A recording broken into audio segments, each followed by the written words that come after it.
tant que directeur de l'Institut de physique du CNRS, je vais vous parler de Jacques Friedel et le CNRS. La rencontre a lieu à la fin des années 50, alors que le physicien œuvre avec ses collègues André Guigné et Raymond Castin à la création du premier laboratoire de physique des solides à Orsay. Alors qu'il le précise dans Graines de mandarin, l'heure est à la recherche des crédits nécessaires à cette fondation. Du côté de l'université, tout d'abord, où il semble encore bien rare, elle m'accorda une secrétaire à mi-temps et l'argent pour quelques livres. Du côté de l'industrie, ensuite, plus généreuse, avec des contrats pour les frais d'encadrement de thèse, dont le reliquat appréciable nous a servi longtemps de caisse noire pour le laboratoire. Enfin, du côté du CNRS, j'ai surtout appris, note Jacques Friedel, que le CNRS pouvait donner des moyens à qui en demandait, à cette époque sans complications excessives. La somme était virée directement sur votre compte personnel. Sylvain, c'est comme ça que ça marche maintenant ? Autre temps, autre mœurs, et des circonstances très favorables.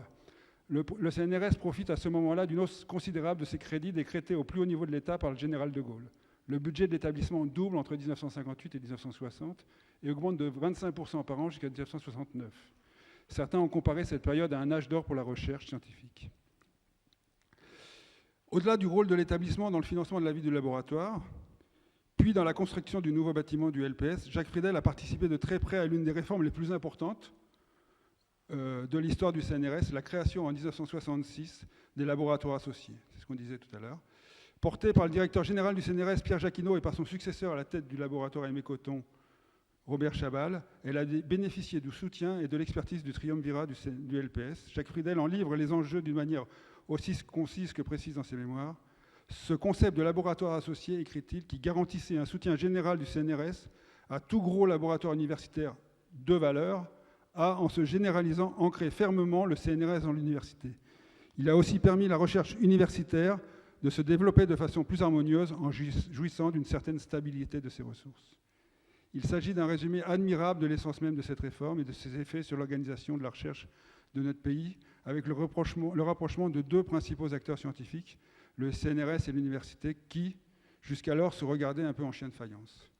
Les unités mixtes de recherche constituent aujourd'hui les briques de base de notre système de recherche.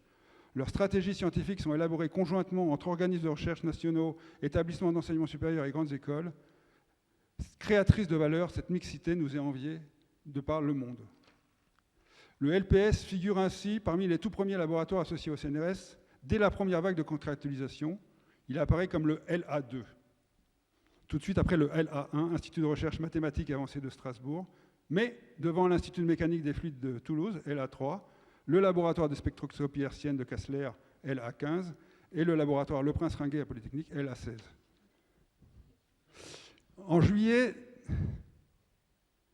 2013, voilà. Pareil, suite à sa promotion comme Grand Croix de la Légion d'honneur, le directeur de l'Institut de physique de l'époque, Jean-François Pinton, lui a adressé une lettre de félicitations. Dans sa réponse écrite, manuscrite bien sûr, Jacques Friedel se souvient d'une période alors bénie où l'État, comme l'industrie, croyait à la recherche et où le CNRS a su adapter ses structures aux besoins de ce nouveau développement. Au regard de l'investissement de Jacques Friedel dans les réflexions autour de l'organisation de la recherche, et bien évidemment et surtout, on va en parler pendant 2 jours, au regard de son formidable impact scientifique et par les études qu'il a conduites et celles qu'il a encouragées, le directoire du CNRS décide à l'unanimité, 4 ans après la création du LA2, en 1970, de lui décerner sa médaille d'or. À ce moment-là, la direction générale de l'établissement est passée des mains de Pierre Jacquinot à celle d'un autre physicien, un cristallographe, Hubert Curien, dont l'hommage à son confrère est particulièrement appuyé. Que ce soit dans l'étude des surfaces, dans celle des liquides, des supraconducteurs, des cristaux liquides, l'impulsion donnée par Jacques Friedel a été déterminante, annonce Curien dans son discours. Sa force de conviction et d'entraînement, sa connaissance sans faille de cette science aux facettes multiples qu'est la physique, sont des qualités qui font de lui un chef d'école incontesté. Responsable d'un important laboratoire, animateur d'un enseignement de 3e cycle très réputé, sollicité de toutes parts, en France et à l'étranger comme expert, Jacques Friedel est un défenseur acharné de la recherche fondamentale, d'autant plus écouté et plus convaincant que ses travaux ont contribué tout aussi efficacement à l'accroissement des connaissances qu'à l'amélioration des techniques. C'était Hubert Curien qui parlait. Quasiment au même moment, Jacques Friedel est lui aussi amené à plusieurs reprises à se livrer à l'exercice de l'hommage. La même année, son confrère Louis Néel vient de se voir décerner le prix Nobel de physique en 1970, et parmi les concerts de louanges, Jacques Friedel a livré l'une des analyses les plus clairvoyantes de l'aventure grenobloise du CNRS. qu'il connaissait bien en raison de très nombreuses collaborations, mais aussi pour avoir présidé le comité de direction du CRTBT. Dans la livraison de décembre 1970 du magazine La Recherche, il précise au sujet de son confrère que très vite, cet esprit juste et fertile concentra son action sur des développements de modèles théoriques assez simples pour que les calculs correspondants tiennent en général sur le dos d'une enveloppe, mais très puissants précisément par leur généralité et leur simplicité, et aussi par leur justesse. Un texte très lucide et révélant qu'il me connaissait bien, reconnaît Louis Néel, mais d'autant plus que Jacques Frédel n'a pas seulement dressé le bilan, il s'est aussi interrogé sur la poursuite de l'aventure grenobloise. Et si je parle de l'aventure grenobloise, c'est aussi parce qu'en fait, il s'est intéressé à la poursuite de l'aventure de la physique des solides dans la France entière. Hein, et donc, il avait prédit que l'aventure grenobloise ne s'effondrerait pas avec le départ de Louis Néel, et il avait totalement raison. Jacques Frédel est également l'un des premiers scientifiques à écrire dans le journal du CNRS, le nouveau général du CNRS, qu'on appelait le courrier du CNRS, où il se livre à une belle présentation du nouveau bâtiment du LPS, non seulement du point de vue scientifique, mais aussi de son cadre, comme le ferait une plaquette de l'Office de tourisme. À la lisière du plateau, le laboratoire tranche au printemps par le coloris de ses mosaïques sur le rose uniforme et délavé des bâtiments avoisinants. C'est pas moi qui ai parlé du rose en premier. Hein. C'est au sein de ce laboratoire et de plus en plus des instances d'évaluation, de délibération et de direction du CNRS que Jacques Frédel poursuit ses relations avec l'établissement. Il est également appelé à s'investir au niveau national, participant aux grandes réformes entreprises au début des années 80, dans la foulée de l'élection présidentielle de 1981. Il revient dans ses mémoires sur la période des assises de la recherche de la technologie, sur le colloque national de 1982 et sur la première loi d'orientation et de programmation votée en juillet de cette année. Dans un article de 2008 sur le CNRS, Jacques Frédel revient sur son action. Si je n'ai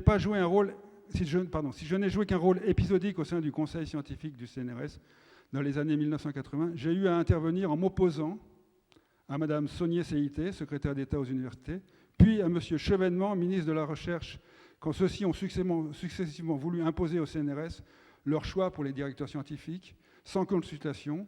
J'ai aussi défendu fortement en son temps auprès de M. Fillon, alors ministre de la Recherche, le maintien du CNRS en l'état et l'abandon de l'idée récurrente de les réduire à une agence de moyens. Cela ne lui a pas interdit de porter un regard parfois aiguisé, voire sarcastique, sur le travers d'une organisation qu'il continuait néanmoins de voir comme la meilleure possible pour notre pays. La gestion très centralisée des crédits et des hommes dans le système français surprend souvent les scientifiques étrangers habitués à plus d'autonomie locale, écrit-il dans ses mémoires.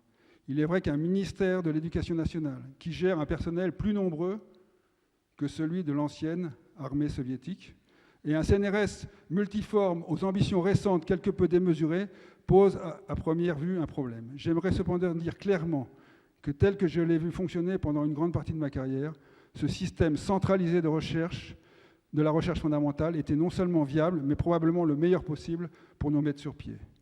S'il a pu fonctionner, c'est que ce système était finalement contrôlé en grande partie par des commissions de spécialistes, souvent élus et toujours représentatifs des divers secteurs géographiques et scientifiques, que ce soit au plan, au CNRS, à la direction des enseignements supérieurs. C'est par la qualité et la diversité de ces élus qu'a été maintenu le contact entre les réalités plus autonomes des laboratoires et des facultés. Merci.